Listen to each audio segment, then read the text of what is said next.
kiawe aizayana tsy tondriny fokoe sarotsy ratsio anilanao ray andro any ho avy anao itsidineo anilako io miazinao mbola miandrinao my baby tsy tafandresay atramizay katramizao kambaray soanao mbola miandrinao my baby filzany tianao zanylay voadintsika kamanatenanao fo amin'ilay fotoanatsika my baby iverenanao ka ifalifaly-ravoravo da iandroany ho avy anao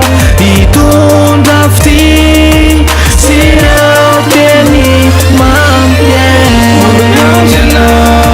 mbola miandrinao my baby tsy tafandresay atramizay katramizao kambara soanao mbola miandrinao my baby filzany tianao zanylay voadintsika. Votre correspondant n'est pas disponible pour le moment. Veuillez laisser un message après le bip sonore.